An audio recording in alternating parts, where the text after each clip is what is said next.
Salam alaikum, Azul Fillaoun, bonsoir. Nous célébrons aujourd'hui la Journée internationale des droits de l'homme, le 73e anniversaire de cette initiative historique adoptée par l'Assemblée générale des Nations unies le 10 décembre 1948. En voici l'article 1er qui résume à lui seul tout l'esprit de cette sublime avancée de l'homme sur la barbarie, l'oppression et les inégalités. Je cite l'article 1er. Tous les êtres humains naissent libres et égaux en dignité et en droit. Ils sont doués de raison et de conscience et doivent agir les uns envers les autres dans un esprit de fraternité. Fin de citation. Aujourd'hui, en 2021, nous ne pouvons malheureusement pas oublier que pour une grande majorité des peuples du monde, cette déclaration reste un vœu pieux. Non pas seulement du fait de leurs dirigeants, de leurs despotes respectifs, mais aussi à cause de l'indifférence, voire même de la connivence active des États dits démocratiques, qui font la sourde oreille, qui font mine de regarder ailleurs, à cause de la sacro-sainte raison d'État. Un machin fourre-tout, bien commode pour mettre sa conscience en veilleuse et en sourdine quand il est question d'intérêt. Souvent sordide, souvent inavouable, et qui se donnent de grands airs et qui se disent des principes suprêmes. Une attitude réglable selon que les victimes soient d'une communauté humaine ou d'une autre, d'une religion ou d'une autre, d'une appartenance ethnique ou d'une autre. Et c'est bien pour cela qu'il est totalement exclu pour toute l'humanité militante de fêter cette journée avec des bougies et des gâteaux. Bien au contraire, cette commémoration doit être celle de la douleur, des souffrances indicibles, mais qui se disent, endurées par des centaines de millions d'êtres humains, livrés pieds et poings liés à l'arbitraire, à la férocité des bourreaux en tout genre, à la cruauté d'exécutants sadiques, et avec la complicité de gens censés les défendre, tous ces magistrats véreux, ces journalistes marrons, ces nervis désignés par les régimes prédateurs pour étouffer les cris des suppliciés, à l'instar de ces faux représentants de droits de l'homme, de ces observatoires en tout genre, de ces ignobles mercenaires qui font commerce des larmes et du sang des opprimés. Non, cette journée n'est pas celle de la fête, mais des cris, de la colère, de l'indignation, de la révolte, de la révolution, du soulèvement, de l'insurrection. Parce que l'homme digne ne peut accepter d'être foulé aux pieds par des tyrans, par les nervis des tyrans, comme il ne peut pas accepter que son frère, en humanité, soit privé de ses droits, opprimé, humilié, emprisonné en violation du droit, torturé, victime d'une justice aux ordres, et je mets justice entre guillemets, bien sûr. Parce que l'homme libre ne peut se taire face aux dictateurs et aux mafiocrates qui étouffent les voix libres, qui fait main basse sur les institutions du peuple, sur sa presse, sur sa justice, sur sa mémoire, sur ses richesses, sur la sécurité de ses citoyens. Parce que l'homme d'honneur ne saurait s'accommoder d'un régime qui vole la souveraineté du peuple, qui use d'institutions frelatées pour installer une façade de démocratie. Et c'est cela qui devrait être le cas de tous et toutes, de tous et toutes celles qui ont à cœur le droit et la justice, la liberté et la dignité, la démocratie et l'égalité. Cette journée en est le symbole tout entier et elle porte en elle, en sa commémoration, en ses dispositions, en ses professions de foi humaniste, les ferments prometteurs d'une humanité meilleure, où nul ne sera plus jamais la proie des monstres qui infestent la vie et la dévastent. En Algérie, c'est tout un peuple qui est incarcéré. En Algérie, c'est tout un peuple qui est incarcéré, réduit au silence et dans peu de temps à l'indigence, à Dieu ne plaise, parce que des soudards brutaux ont fait main basse sur le pouvoir, parce qu'ils se sont appropriés tout le pays, parce qu'ils l'ont ruiné, parce qu'ils y ont installé de fausses institutions, parce qu'ils ont installé à leur tête de ces institutions des opportunistes sans état d'âme, dont ils nous disent qu'ils ont été élus par le peuple, parce qu'ils financent une presse mercenaire pour nous imprégner de mensonges, parce qu'ils se servent des ressources nationales du pays pour corrompre les multitudes, comme ils disent, parce qu'ils ont mis en place une justice aux ordres, qui envoie en prison quiconque ose les contester, parce qu'ils n'hésitent pas à semer la discorde et la détestation entre les compatriotes pour les diviser, parce qu'ils se sont servis de la mémoire collective et du sacrifice des martyrs de la Révolution de novembre pour s'acheter une légitimité en leur nom, en le nom des martyrs, parce qu'ils ont vidé le pays de sa sève et de ses rêves, parce qu'ils désignent quiconque ose les dénoncer de terroristes, de mercenaires, parce qu'ils sont prêts à tout pour garder le pouvoir, comme ils l'ont déjà fait lors de la décennie rouge. Voilà où en est l'Algérie et infiniment plus. Un peuple incarcéré, broyé, dont l'avenir même est gravement compromis. Un régime brutal et menteur, qui pousse le cynisme jusqu'à fêter cette journée des droits de l'homme que nous évoquons aujourd'hui. Oui, il l'a faite. J'allais dire lui aussi. Il l'a faite, lui, tout seul, entre lui et lui. Un régime dont la seule réponse aux organisations internationales des droits de l'homme est qu'elles ont été induites en erreur par des forces mal intentionnées et dont la seule motivation est de détruire l'Algérie. Voilà ce qu'ils disent du haut de leur tribune.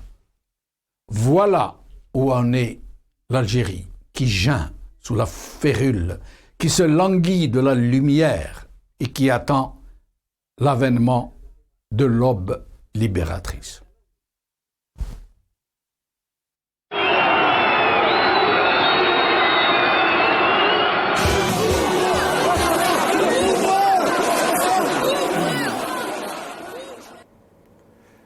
Le summum du cynisme, le régime fête la journée des droits de l'homme. C'est le titre de notre émission d'aujourd'hui et pour en parler, j'aurai le plaisir de recevoir Amel Siamour Hadjal, avocate militante des droits de l'homme depuis Alger, Abdelwahab Farsawi, président de RAJ Alger, Saïd Salhi, vice-président de la Ligue algérienne de défense des droits de l'homme depuis Alger. Puis vers la fin de l'émission, nous recevrons 2 parents de victimes de violation des droits. Yamina Bourras, sœur du détenu d'opinion Hassan Bourras, et Nasser Lalilesh, fils du détenu d'opinion Jamal Lalilesh. Je vais commencer par Saïd Salhi, vice-président de la Ligue algérienne de défense des droits de l'homme. Saïd Salhi, merci d'avoir accepté notre invitation. Merci Jamal, merci à vous, à tous les invités.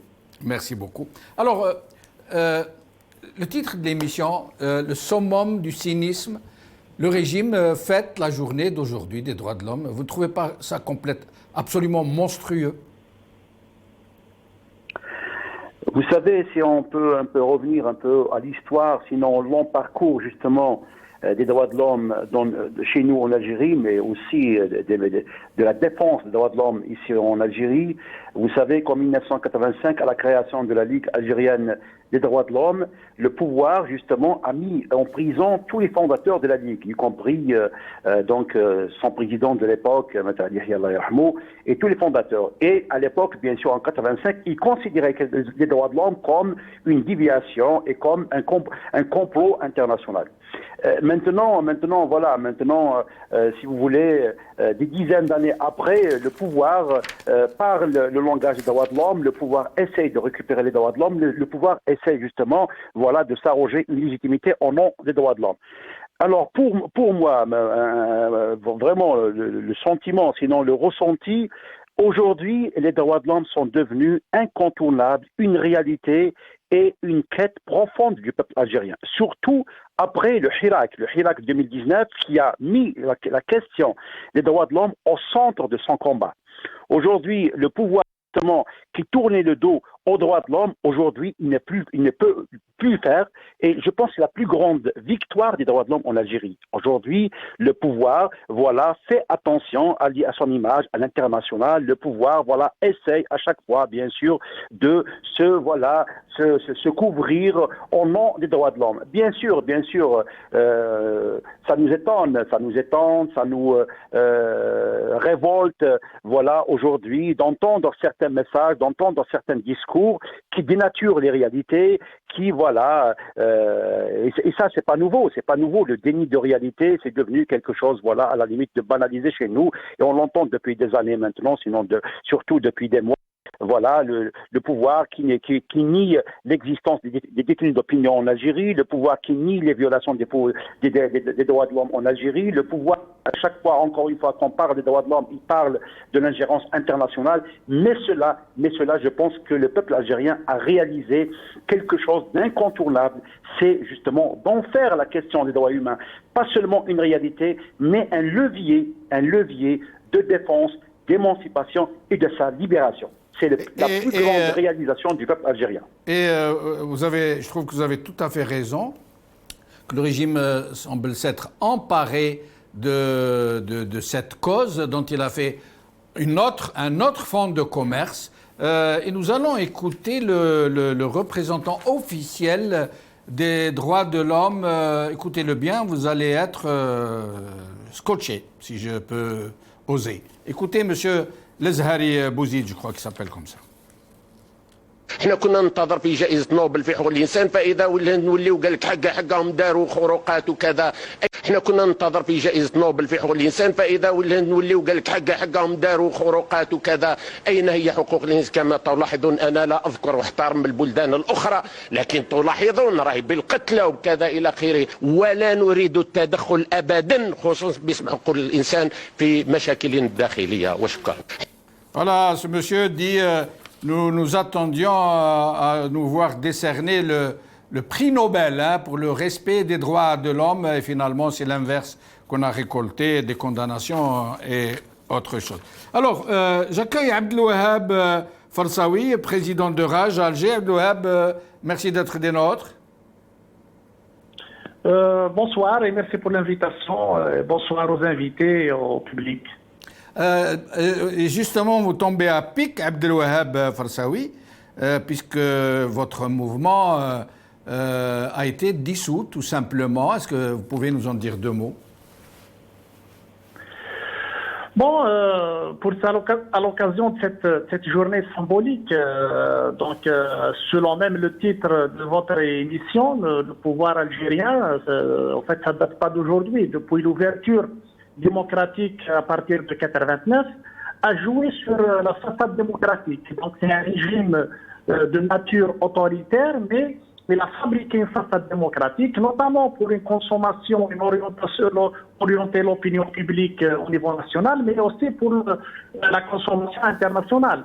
Donc, depuis 1989, même maintenant, il y a des élections, il y a des institutions, il y a la presse, il y a des partis politiques, mais la pratique sur le terrain, c'est autre chose.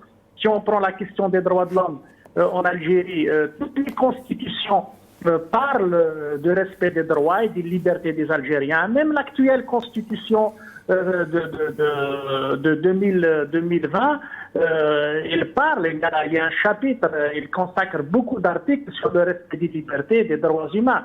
Mais sur le terrain, il n'y a pas le respect de leurs propres lois. Donc aujourd'hui, c'est le législateur lui-même qui ne respecte pas, qui bafoue et qui viole ses propres lois, même s'ils sont liberticides et rejetés par le peuple.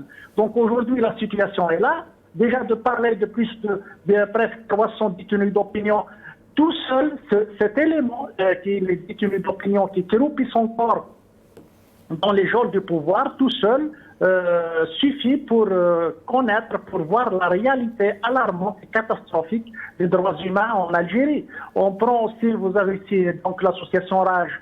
C'est une association qui est très connue depuis la 28 ans d'existence et de lutte pacifique pour la citoyenneté, qui mène des activités publiques sur le terrain en faveur de la citoyenneté, des libertés, pour faire impliquer les jeunes dans la gestion des affaires de la cité, pour leur donner un peu d'espoir de lutter pour exister, faire entendre leur voix. Donc voilà, au lieu d'encourager, d'entendre les aspirations du peuple algérien qui est sorti par millions depuis février 2019, qui veut développer le pays, qui veut démocratiser, avoir un état de droit. Donc on ferme toute voie discordante, on emprisonne des militants, on dissout des associations comme RAGE, alors qu'aujourd'hui, nous avons besoin d'un mouvement associatif très fort, très organisé, qui peut contribuer et jouer le rôle de contre-pouvoir. Nous avons non de dissoudre les associations comme RAGE, alors que nous avons besoin de centaines d'associations comme RAGE. Nous avons besoin d'une opposition très forte qui est là pour contrecarrer, critiquer, faire des propositions, et non de fermer, de menacer, d'essayer de dissoudre les partis politiques. Donc aujourd'hui, il y a l'UCP, le PST qui sont menacés. D'autres partis démocratiques n'arrivent même pas à fonctionner, n'arrivent même pas à sortir. Les médias, donc vous êtes journaliste, vous connaissez très bien la situation des médias en Algérie.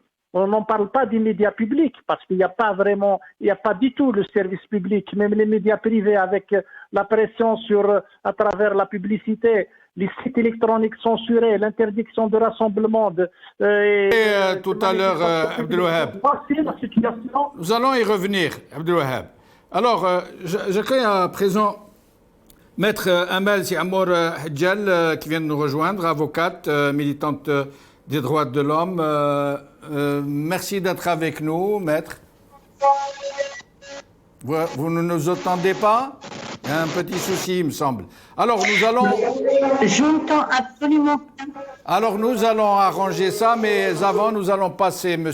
Tebboune, le président de la République algérienne démocratique et populaire, ministre de la Défense, chef suprême des forces armées, de l'armée nationale populaire. C'est son titre, hein, il ne faut pas m'en vouloir. C'est son titre officiel. Nous allons l'écouter, ce qu'il nous dit au sujet des détenus d'opinion ou ce que certains de plus en plus considèrent comme étant des prisonniers politiques et non pas des détenus d'opinion. Écoutons M. Tebboune. احنا كان لابد أن ناخذ قرارات لأن فيه البعض اللي كانوا في السجن في الفترة اللي قبل الانتخابات الرئاسية فيه اللي من بعد فيه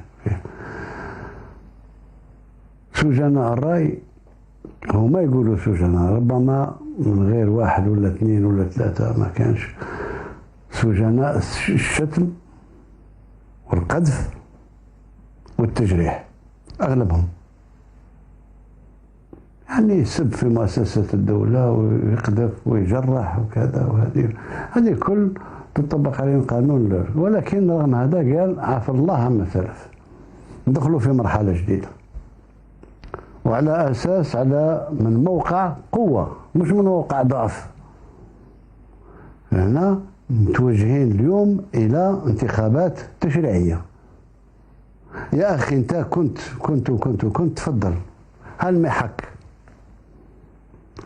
عطاك الشعب الأصوات نتاعو، دخل المجلس الشعبي الوطني ودير الحكم وقرر ودير لجان رقابة ودير لجان تحريات ودير ودير ودير، ورفض القانون تاع الرئيس ورفض هذه ورفض هذه. تفضل هذا هو الجانب. أما كما يقولوا Amal, c'est Amour Hadjal. Alors, j'espère que vous nous entendez maintenant. Allô? Plus ou moins. Ah ben, j'espère que ça va. Je vous entends plus ou moins. Je vous entends pas très bien, mais quand même, j'arrive à comprendre. Ah ben, c'est très bien. J'espère que ça va s'arranger, mais nous, on vous entend très bien. Donc, la question que j'aimerais vous poser est d'abord votre sentiment en tant qu'avocate, défenseuse des droits de l'homme. Cette journée internationale des droits de l'homme, qu'est-ce que vous en pensez? Quelle est la situation des droits de l'homme dans notre pays? Tout d'abord, je dirais bonsoir à tout le monde, à vous et à vos invités. Merci. Et avant de répondre à votre question, j'aimerais bien faire une petite remarque quant à l'intervention de M. Lazhari qui disait tout à l'heure que normalement, l'Algérie devait avoir le prix Nobel du respect des droits de l'homme. Je demanderai à ce monsieur de s'inviter peut-être à venir rendre visite, par exemple, au pénitencier de Havash, où des détenus abusivement de ce pouvoir se retrouvent dans cette situation incarcérable insupportable, manque de moyens. Ces gens-là qui se retrouvent dans une salle qui comporte normalement, qui peut contenir une trentaine de personnes, donc on mis dedans 80 ou plus de détenus, mélangés, soit ceux qui sont détenus par rapport à leur position, par rapport au Hirak, ou bien ceux qui sont détenus pour le droit commun, et je pourrais dire même avec des détenus très dangereux. Et cela, les détenus se plaignent tout le temps par rapport à cette situation. J'aimerais dire aussi que vraiment, c'est un constat, vraiment, c'est un constat lamentable. Je dirais à ce monsieur de chercher à comprendre ces poursuites abusives à l'encontre de ces jeunes activistes, je dirais même à la crème de cette société, à des scientifiques, à des professeurs d'université, à des chercheurs, à des journalistes, à des avocats, et surtout en utilisant des chefs d'inculpation très très dangereux et très lourds, surtout régis par l'article 87 bis concernant, qui parle bien sûr du terrorisme. À ce point, le pouvoir accuse son peuple du terrorisme. Ils veulent salir l'image de ce peuple qui a donné, bien au contraire, qui a donné une très très belle image pour l'Algérie, qui a été avant, qui a été bien sûr, je pourrais dire, sali par les agissements de quelques responsables qui ont géré ce pays.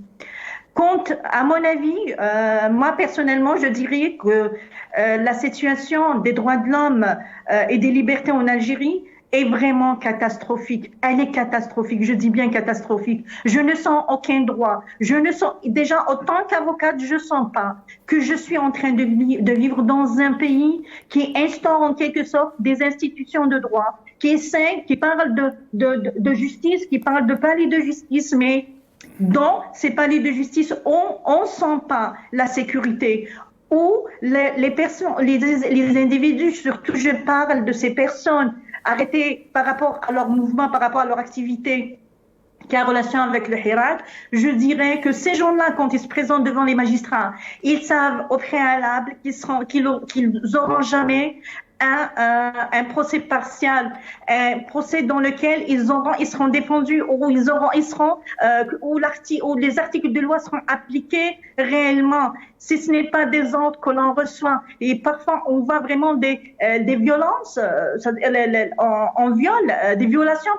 Par contre, je voulais dire des violations aux droits de ces personnes-là, de ces individus qui comparaissent devant les magistrats, devant la justice, à la barre et tout ça. Donc, ils se sentent vraiment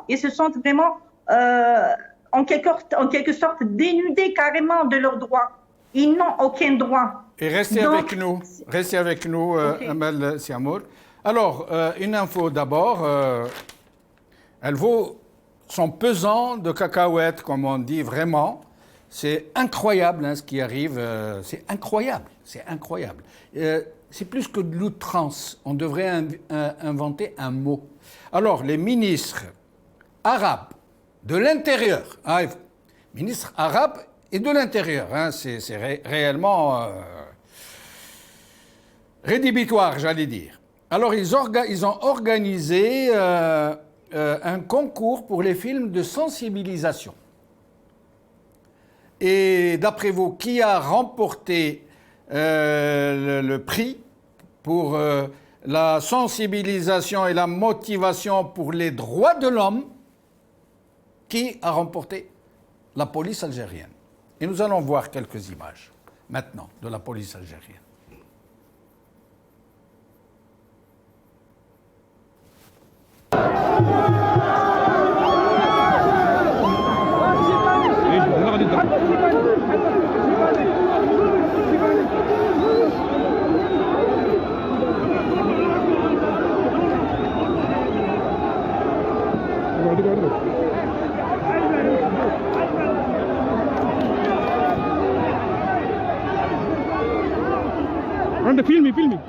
فيلمي مرة طاحت Saïd Salhi, quel est l'état d'esprit de ce régime selon vous? Comment évalue-t-il la situation? Comment l'appréhende-t-il? Et à quelle fin il est en train de déployer une telle propagande? Est-ce à destination des opinions publiques internationales, ce qui semblerait tout à fait à côté de la plaque, si je peux me permettre, puisque les opinions publiques internationales, soit elles se contrefichent de ce qui arrive en Algérie, soit à la limite, pour ce qui est de leurs États respectifs, ils savent très bien ce qu'est la situation en Algérie, ce que sont les abus, ce qu'est l'oppression, les violations des droits de l'homme, ce qui s'est passé dans les années de la décennie rouge, etc. Si c'est à destination de l'opinion publique locale, intérieure, algérienne, ils savent très bien que les Algériens savent ce qui se passe, puisque ce sont eux qui vivent cette oppression, ces violations, ces dénis du droit. Ils sont dans quelle attitude? Pourquoi font-ils ça? Et à destination de qui? Saïd Salhi? Moi, je pense que depuis maintenant des mois, on entend un peu un discours ambiant qui tourne dans les cercles du pouvoir, et on l'a bien entendu tout à l'heure dans l'intervention du président du Conseil national des droits de l'homme, de dire voilà, on mérite un prix Nobel parce qu'on n'a pas tué, parce qu'on n'a pas de blessés, et on l'a entendu à certaines occasions, voilà, nous en Algérie, 300 détenus, ce n'est rien du tout par rapport à certains pays, notamment on se compare à l'Égypte avec 40 000 détenus d'opinion, avec des exécutions donc à la peine capitale, on se compare à certains pays au Soudan, voilà, nous en Algérie, on n'a pas tué, donc voilà, donc la situation des droits de l'homme, à la limite, il est plus ou moins acceptable. Et on entend de plus en plus ce discours-là ambiant de façon à justifier un peu, voilà, de dire que, voilà, nous en Algérie, on n'a pas les grandes violations des droits de l'homme, c'est pas la Disney noire. Et malheureusement, cela me rappelle bien le discours donc du chef d'état-major en 2019. Donc quand il disait, il faut s'estimer heureux, il faut féliciter l'armée parce que on n'a pas fait sortir l'armée dans la rue. C'est comme si c'est normal, vraiment, de réprimer le peuple, de l'interdire dans ses droits. Et ça, c'est vraiment une question, à mon avis, c'est une question de culture du régime. C'est une culture, et donc c'est vraiment lié à la culture du régime, à l'état d'esprit du régime, dans le sens de dire, voilà, les droits de l'homme, il y a un seuil acceptable, à la limite, voilà, le fait commis les grandes violations graves des droits de l'homme, c'est jouable à l'échelle au moins de l'opinion, y compris l'opinion nationale. Pour nous, cela c'est la plus grande dérive justement du régime et surtout après le Hirak, un Hirak pacifique qui a démontré devant l'opinion internationale pendant 2 ans et demi l'exception algérienne. Et c'était vraiment l'exception, et ça reste une exception algérienne d'un mouvement unique dans l'histoire justement des luttes populaires, des mouvements sociaux, où on a vu le peuple algérien vraiment s'accrocher à ce cadre pacifique qui est en lui-même un garant suffisant justement pour faire taire toutes les voies justement de la répression et de la violence, de dire voilà, on va justifier la... Donc, mais malheureusement, on est encore dans cet état d'esprit. Malheureusement, on n'est pas encore sorti de cet état d'esprit. L'autre dérive encore, et qui est liée encore à la même nature du système, et on l'entend bien dans le discours du président de la République, quand il dit si vous voulez faire de la politique, si vous voulez faire un peu de l'opposition, il faut aller participer aux élections et rentrer dans ce qu'on appelle l'édifice institutionnel. Ça aussi, c'est un autre problème, parce que quand on voit maintenant la démocratie dans sa conception moderne, universelle, on parle maintenant de la démocratie participative. On parle plus de la démocratie élective. La démocratie, c'est pas les élections. La démocratie, c'est justement la société civile, c'est les médias, c'est les partis politiques, c'est tous les espaces qui permettent aux citoyens de s'organiser en dehors des élections, sinon entre les élections. C'est justement de permettre au pouvoir, de permettre à la société de jouer son rôle de contrôle, Mais Saïd Salhi, est-ce que... à la gestion Saïd Salhi, de la cité. Pardonnez-moi de vous interrompre. Est-ce que ce biais à travers la société civile pour participer à la démocratie, arriver doucement et progressivement vers les leviers de décision, j'allais dire par le biais de la discussion, des débats, peut-être pourquoi pas des élections. Est-ce que ce n'est pas truqué, est-ce que ce n'est pas pipé par avance quand vous savez que la plupart des partis politiques, d'ailleurs tous les partis politiques ont été validés par le DRS, la plupart des partis politiques qui activent aujourd'hui sont à la mangeoire, pour reprendre ce terme, cette phraséologie d'Aït Ahmed, quand vous savez que les journalistes, dans leur grande majorité, je m'excuse de devoir le dire comme ça, sont à la soupe, que leurs journaux ne peuvent pas fonctionner sans la publicité du régime, quand vous savez que la plupart des relais sociaux, des organisations de masse, comme on dit, sont à la dévotion du régime, comment pouvez-vous envisager cette sorte de participation, j'allais dire, à travers ces relais? Non, je pense que le Hirak a résumé tout. Le Hirak, quand il a posé le problème du changement du système, ça veut dire tout.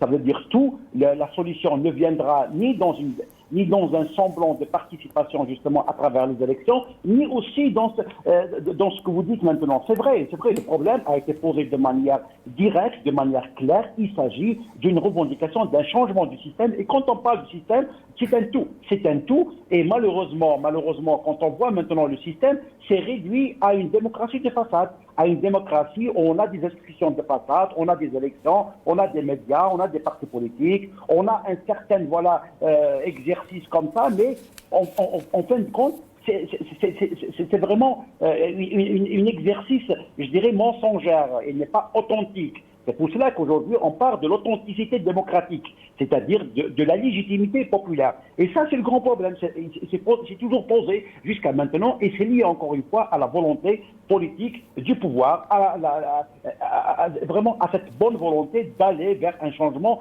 effectif. C'est pour ça que je vous dis tout à l'heure, la dérive, c'est maintenant de dire, voilà,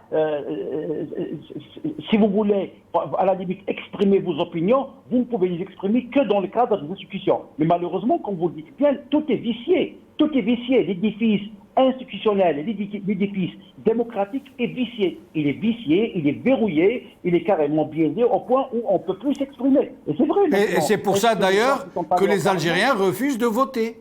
Alors que les élections, c'est l'archétype même de la démocratie. Tout à fait, je vous le dis bien, tout à fait. Et le Hirak, depuis 2019, il a rejeté toute la feuille de route.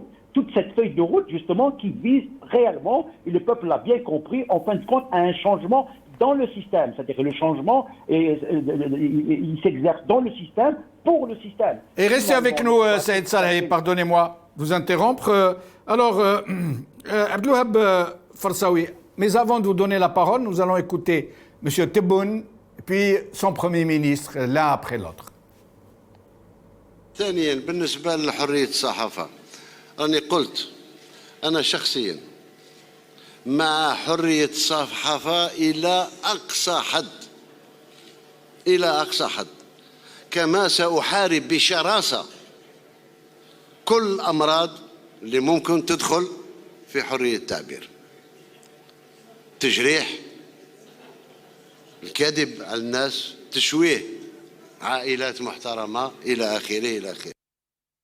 بأن التصنيفات الدولية غالبا ما تضع الجزائر في مراتب لا تعكس مستوى التطور الحقيقي الذي تشهده بلادنا، بقدر ما هي نتيجة لضعف تجاوب منظومة المعلومات مع متطلبات المؤشرات التي تبنى عليها هذه التصنيفات، مما يؤدي بهذه الهيئات إلى اللجوء إلى تقديرات لا تعكس الحقيقة، وبالتالي تؤثر سلبا على تصنيف الجزائر على المستوى. En substance, il a dit l'Algérie est très mal classée par les uns et les autres. Pourquoi? Non pas parce qu'elle a démérité, mais parce que les informations qui parviennent à ces sources qui classent l'Algérie au plus bas sont erronées ou chafouines ou mal intentionnées. Alors, Abdelwahab Farsaoui, il semble qu'il y ait, depuis le Hirak, une sorte de frémissement au sein de ce qu'il est convenu d'appeler l'intelligentsia ou les intellectuels ou les élites intellectuelles. Il y a eu tout récemment la signature d'une déclaration par des Algériens, des Algériennes, dont des journalistes, des activistes, des militants, des gens de partis politiques, qui ont signé une déclaration sur cette commémoration de la Déclaration universelle des droits de l'homme, qui a été très fort. Je vais vous lire un passage. 73 ans après l'adoption de la Déclaration universelle des droits de l'homme et 59 ans après l'accession de notre pays à l'indépendance, les libertés les plus élémentaires consacrées par la Déclaration sont vidées de leur substance par la législation et les pratiques. À cette occasion, nous, signataires, défenseurs des droits humains et organisations, interpellons le pouvoir au respect de ses engagements internationaux contenus dans les traités et conventions internationales des droits humains ratifiés.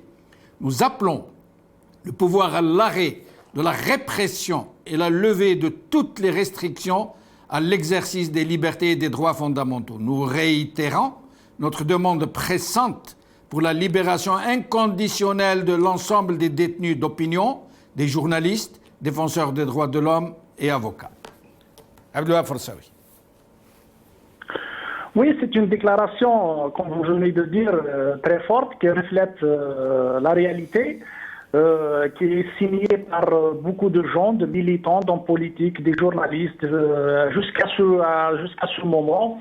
Et il y a des gens encore qui signent cet appel. Donc, heureusement, il y a une initiative, un texte pareil à l'occasion de cette journée internationale des droits de l'homme.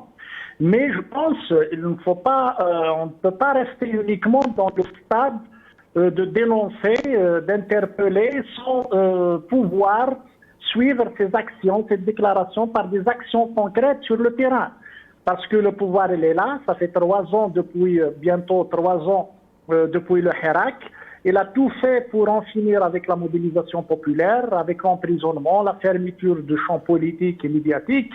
Donc il n'a pas donné signe de bonne volonté pour répondre aux revendications légitimes du Hirak, qui a même tendu sa main, ça veut dire le peuple algérien, pour moi, il a tendu sa main au pouvoir pour aller vers un changement pacifique et apaiser du régime et aller vers un autre régime, un régime démocratique. Donc pour nous aujourd'hui, je dirais que l'élite d'une manière générale, la classe politique, les syndicats, les associations, des militants, des journalistes, qui croient encore au changement du régime, qui luttent on entend ça dans les discours, dans leurs déclarations.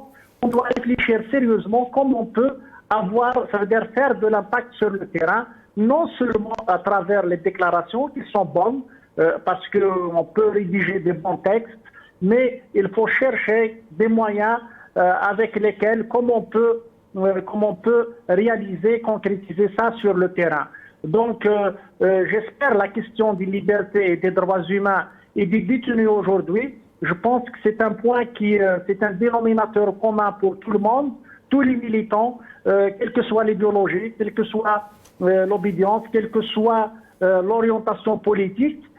Donc, c'est quelque chose qui peut nous rassembler. Donc, aujourd'hui, nous sommes interpellés à nous mobiliser, à nous organiser pour faire face à cette sourde oreille, à cette fuite en avant du régime qui malheureusement accentue cette escalade répressive, que la répression n'est pas une solution.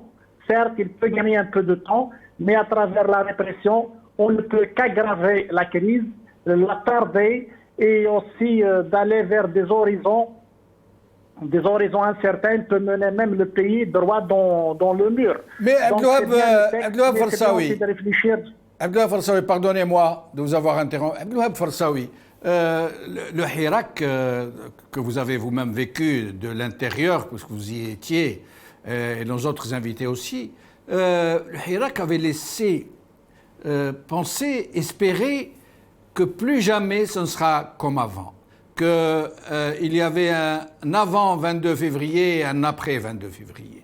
Et effectivement, ce n'est plus comme avant, mais force est de constater que ce régime est revenu sous une autre forme, de façon plus chafouine, plus dissimulée, plus verbeuse, hein, moins répressive d'une certaine façon, mais qui n'en pense pas moins, puisqu'il y a eu, depuis le début du Hirak, d'ailleurs je demanderai tout à l'heure à Saïd Saleh de nous dire le chiffre s'il l'a, des centaines, aujourd'hui il y a plus de 200 détenus, moi je dis prisonniers politiques, mais en fait il y a eu des centaines, si on les additionne, ceux qui sont sortis.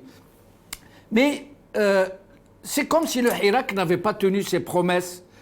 Comment expliquez-vous aujourd'hui, à l'occasion de cette journée internationale des droits de l'homme, que ces Algériens très enthousiastes, qui étaient déterminés à un point extraordinaire, qui ont affronté la pluie, le froid, la chaleur, Ramadan, les coups de matraque, les blocus, la propagande, les insultes comme celle du ministre de l'Intérieur tout à l'heure qui les a traités de tous les noms d'oiseaux. Comment expliquez-vous que ça se soit ainsi dissipé?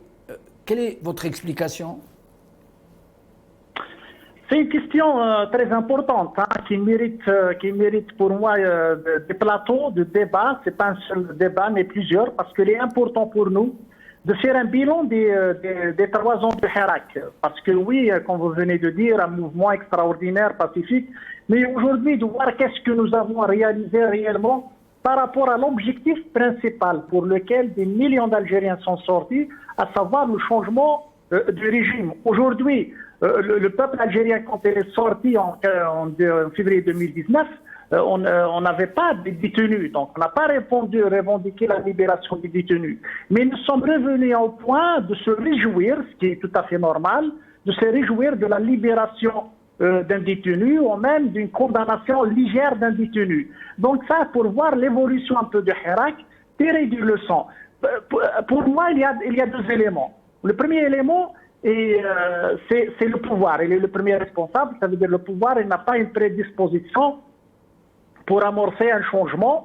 Donc il a joué sur le temps, il a joué sur mesure, et avec la répression, donc il a joué sur le temps, il a pu diviser et affaiblir, surtout le côté social. Les gens ne peuvent pas vraiment tenir des mois et des mois, des années même de mobilisation. Mais aussi, il y a un autre élément qui est très important. Je l'ai dit dans mes contributions, le peuple algérien a un horizon politique. On ne peut pas changer un régime uniquement à travers des marches et des slogans. Donc il y a des marches, il y a un consensus populaire dans la rue.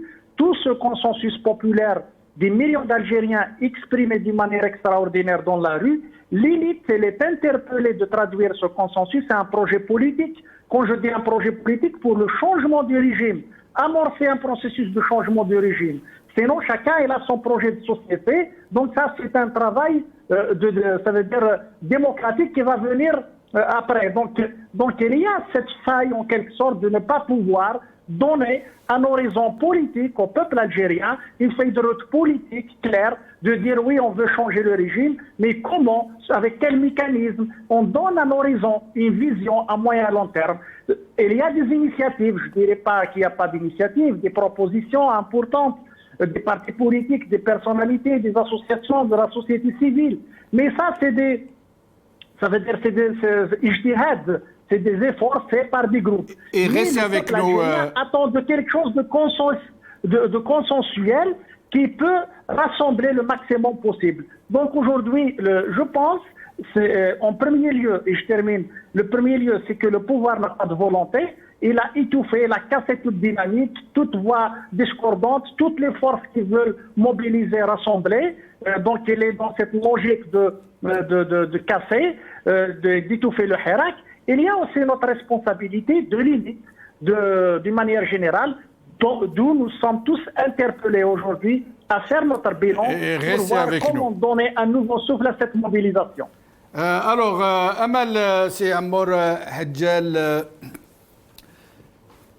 Comment comprendre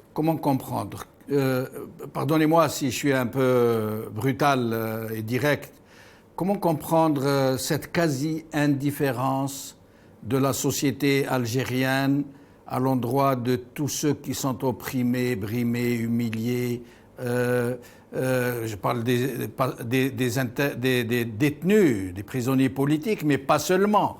Nous avons tendance à ne réagir quand ça nous tombe, nous, sur la tête. Mais tant que ça ne nous arrive pas à nous, je ne dis pas indifférence, mais disons qu'il n'y a pas suffisamment de mobilisation qui soit proportionnelle à ces abus, à ces violations du droit. Comment pouvez-vous expliquer cela, vous, l'avocate?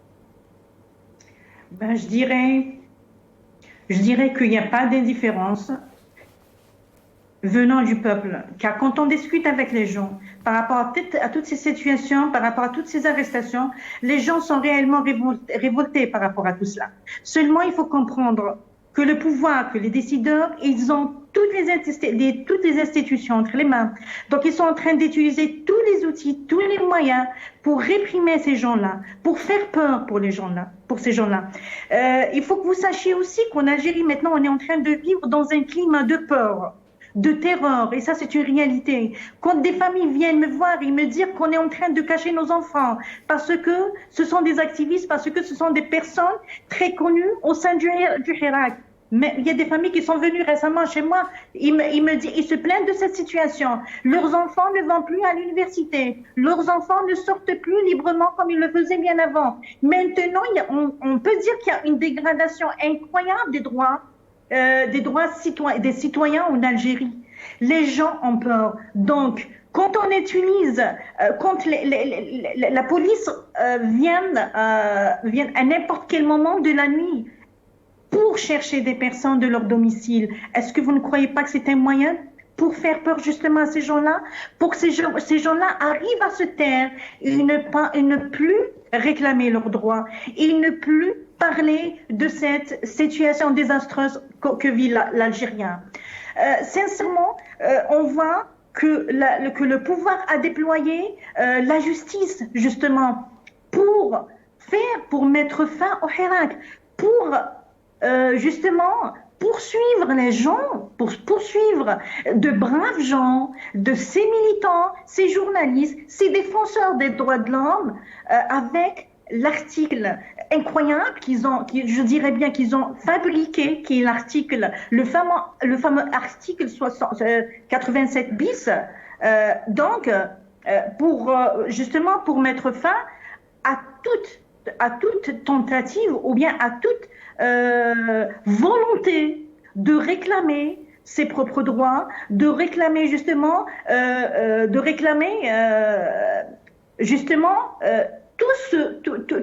nos droits, en quelque sorte, je dirais nos droits, parce que tout ce que vit actuellement le peuple algérien est je dirais, est une situation vraiment lamentable. On ne trouve plus ces gens gays dehors, ces gens pleins d'espoir, parce que,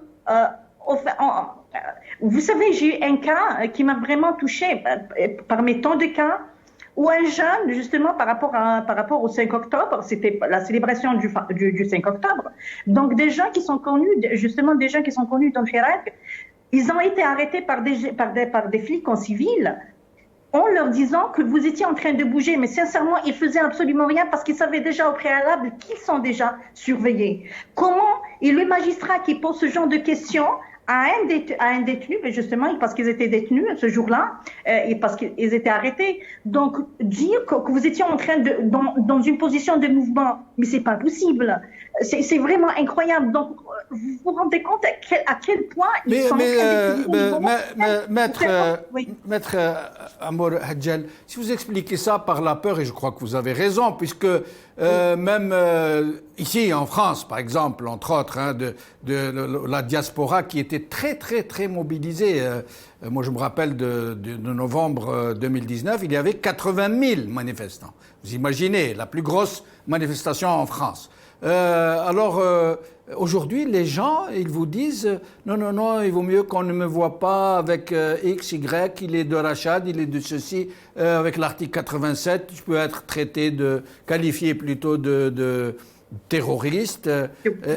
Mais si le régime a réussi à travers ces mécanismes de la peur et j'allais dire, et du terrorisme légal, officiel, qu'est-ce qu'il faut faire dans ce cas ? Moi, je ne crois pas qu'ils aient réussi, sincèrement, quoi que ce soit dans ce sens. Je crois que c'est une réussite périodique ou momentanée, car ils sont en train de semer cette peur-là pour engendrer autre chose, parce que c'est comme un volcan. Il faut savoir aussi que ces gens-là, que ces décideurs-là ne sont pas tranquilles parce qu'à tout moment, dès qu'il y a quelque chose, ils ont peur que le Hirak reprenne. Ils ont peur que cette jeunesse ressorte dans la rue et réclamer ses droits et réclamer tout simplement le départ de ce système, le départ de ces décideurs qui sont incompétents à la gestion de ce pays. Donc je crois que c'est une question de temps.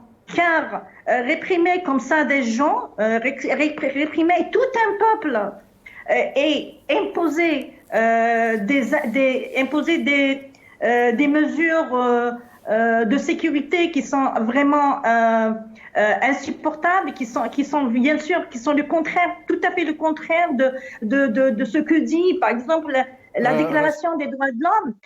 Je dirais que ça ira mal, pas pour le peuple algérien, peut-être pour ces gens-là, car ça a été, qu'est-ce qu'on peut nous demander, on peut poser la question par rapport à Bouteflika, par rapport aux autres décideurs d'avant, qu'est-ce qu'ils sont devenus? Sincèrement, c'est vrai que c'est un début. On n'a pas eu acquisition à tout ce qu'on a demandé, à tout ce qu'on a réclamé, mais je suis sûre et certaine que ce sont des choses qui vont venir avec le temps. Juste, on va trouver peut-être un terrain favorable pour ça, pour ressortir et réclamer, bien sûr, réclamer nos droits. Avec pacifiquement, je m'excuse, donc pacifiquement, et peut-être que ça aboutira, et moi je suis convaincue que ça va aboutir. Restez avec nous, Maître Amour Hadjel. Alors, dernier tour de micro pour mes invités avant de recevoir la sœur d'un détenu politique. Mais avant, nous allons écouter encore Monsieur Tebboune. هما يسمعوا غير بالجزائر اللي علاه قبضتوا فلان وطلقتوا فلان ودرتوا فلان. هذا هو.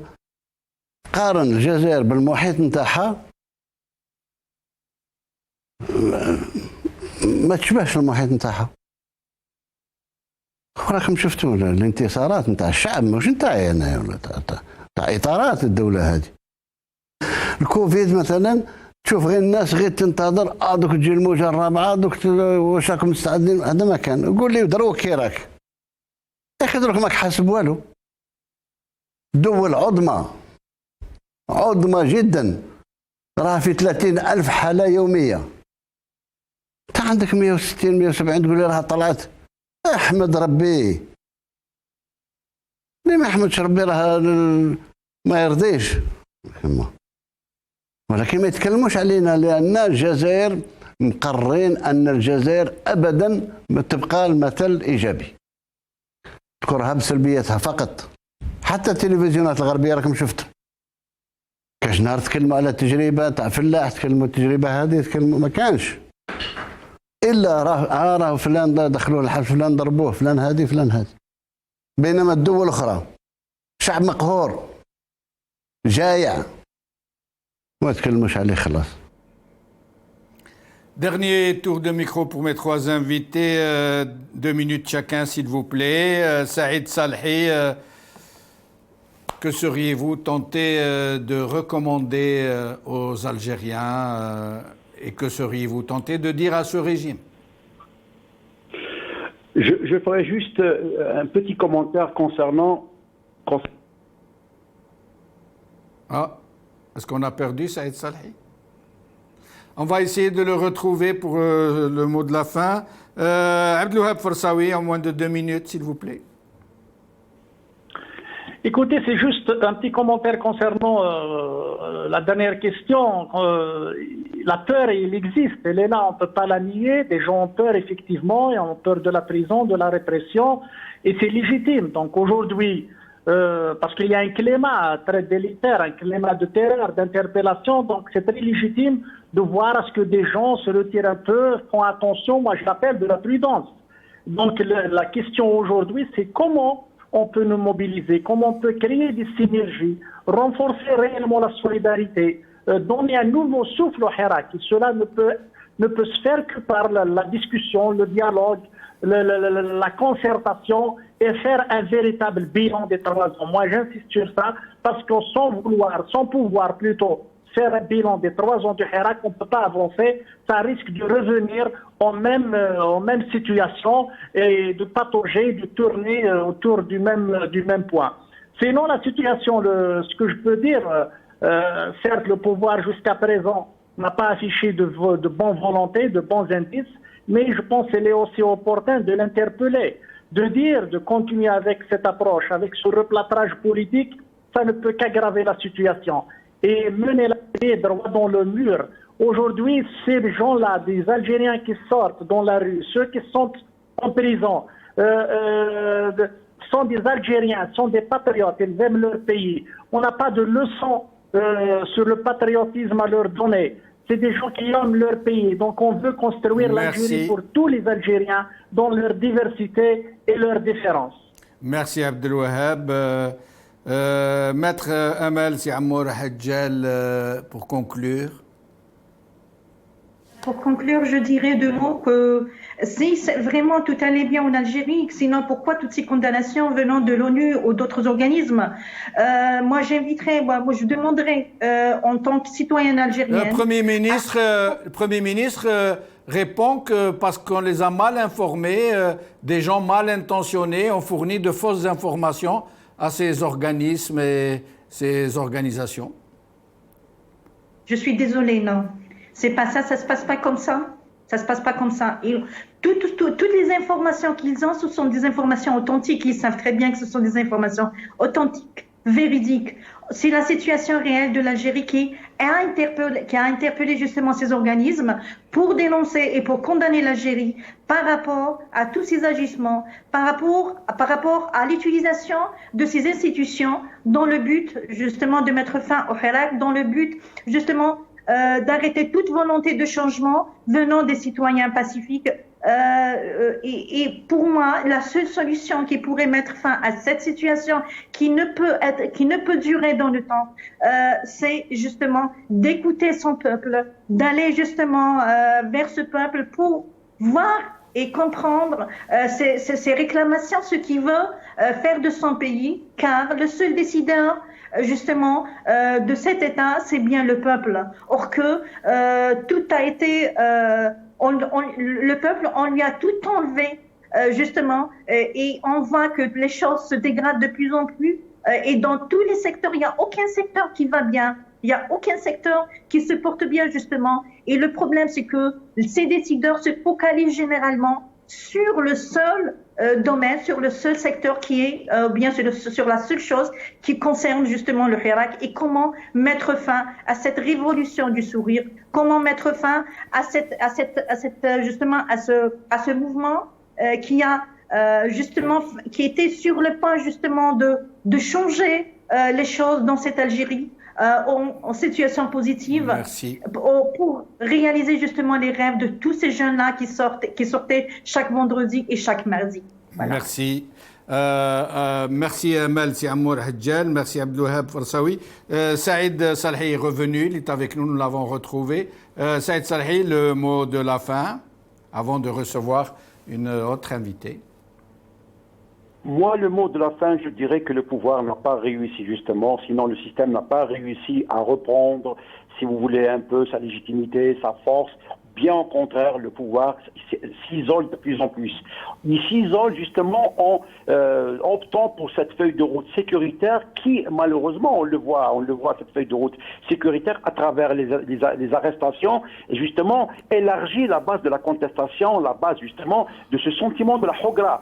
Moi, je dirais que le peuple a déjà tranché. On le voit à travers toutes les élections. Finalement, le pouvoir n'a pas réussi justement à reprendre, si vous voulez, un peu sa base électorale. Le pouvoir est resté lui-même avec ses mêmes figures, avec sa même base. Le peuple est de l'autre côté. Donc finalement, en fin de course, maintenant plutôt avec les dernières élections, le peuple n'a pas basculé. Le peuple est resté dans sa quête originale depuis 19 février, depuis février jusqu'à maintenant, dans cette quête de changement. Maintenant, c'est vrai que cette situation-là de peur, cette situation-là de pression fait un peu, on se pose des questions, on ressent un peu toute la pression justement de la répression, mais je pense que le peuple finira par trouver sa voie.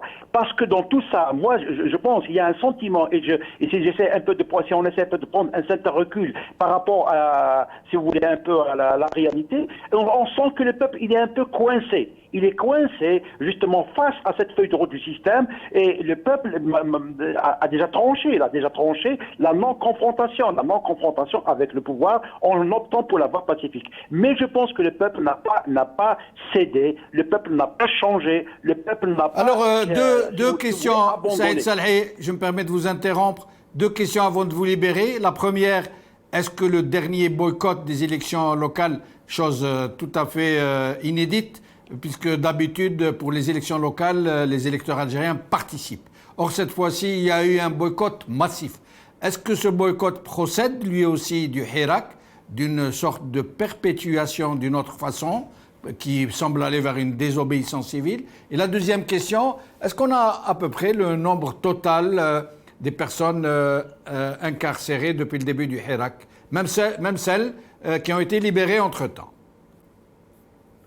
Alors, pour la dernière élection, alors, quand vous posez la question au Hirak, moi je dirais que le Hirak, c'est pas un parti politique, c'est pas une organisation. Le Hirak, c'est un mouvement populaire. Le Hirak, c'est le peuple. C'est les millions de gens qui sont sortis dans la rue, surtout durant en 2019.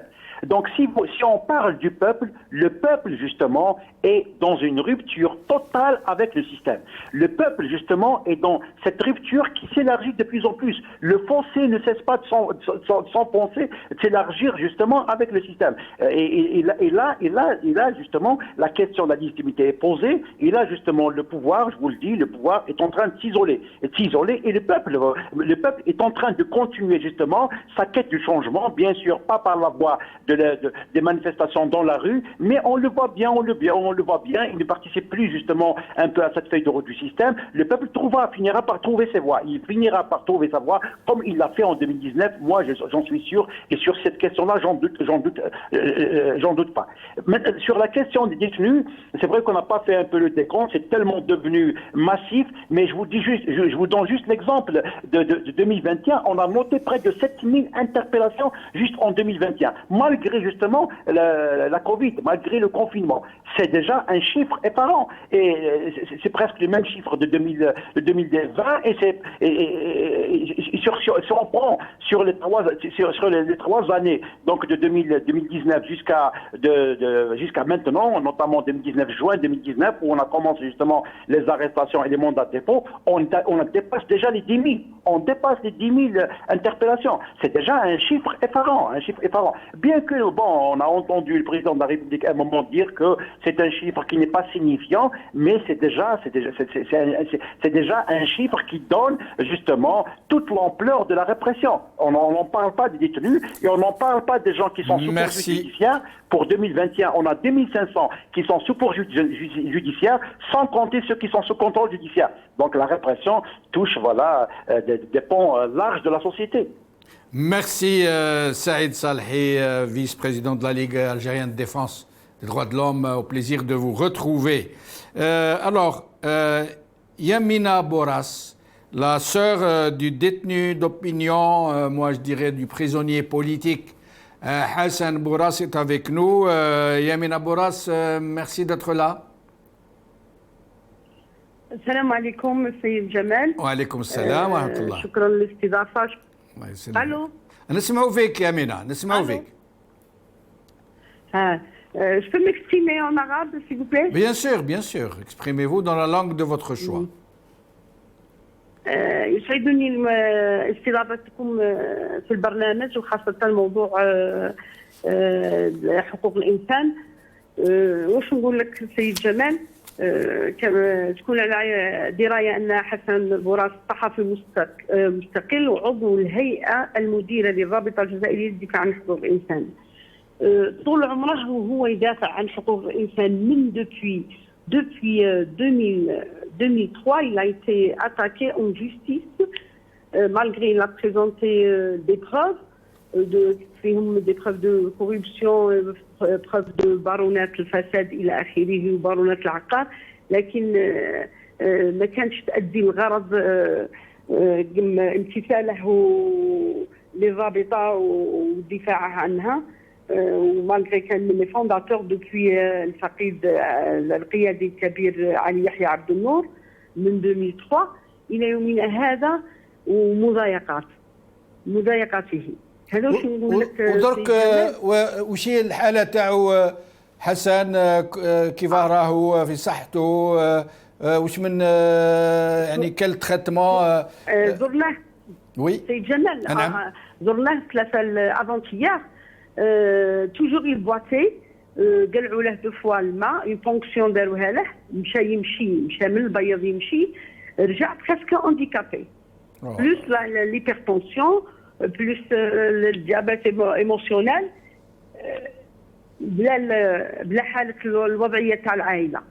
اشاك فوا دائما الخلوعات، اشاك فوا مضايقات. حنا رانا في الكوليماتور دوبوي 2003. ما زادوش دخلوا عليكم للدار كما داروا مسبقا وداو لي زورديناتور دخلوا هذا الاعتقال تاع الاخير، دخلوا 2 نيسان جاوه ويزون اسيجي، ما خلوناش حتى نتكلموا، خليناهم يفتشوا رواحهم كالعاده، حتى الطعام المبركش فتشوه. ارهابي تيغوريست.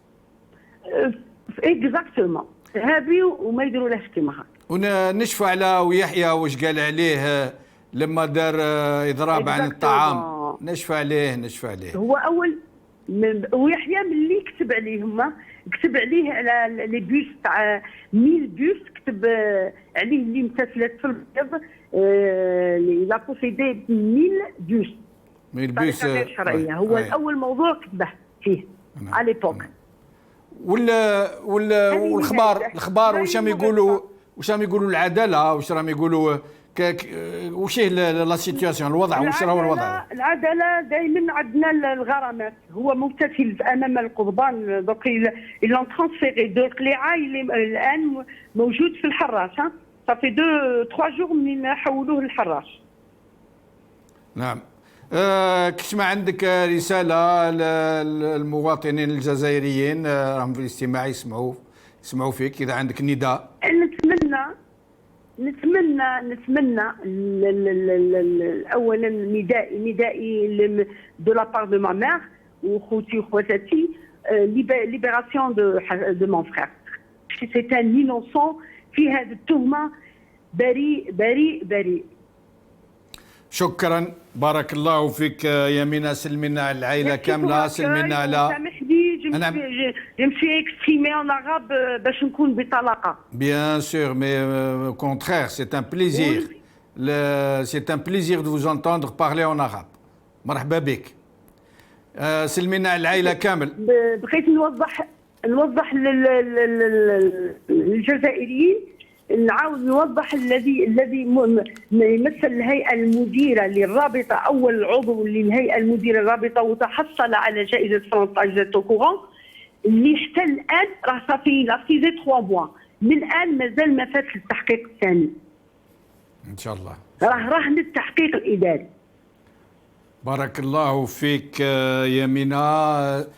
كانت وليك تكلمي معاه، سلمي عليه بزاف من عند كل الزملاء، تو لي جورناليست، ومش غير تاع المغاربيه. انا الصحفيين اللي نتلاقى بهم ونجبدوا على حسن الكل يسقسيوا عليه وينشدوا عليه ومتقلقين عليه، وان شاء الله ربي يطلق سراح ويطلق سراح جميع المظلومين.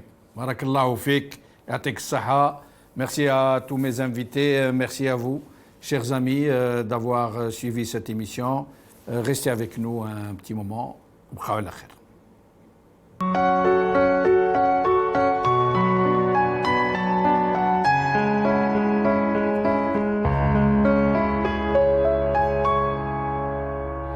من أجلك عشنا يا وطني، نفدي بالروح أراضينا. قد كنا أمس عمالقة، في الحرب نذل أعادينا، وإن اليوم عمالقة، في السلم حماة مبادينا.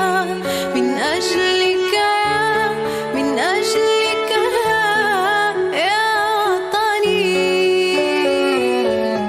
أبطالا كنا لا نرضى، غير الأمجاد تحيينا. نزهو بالماضي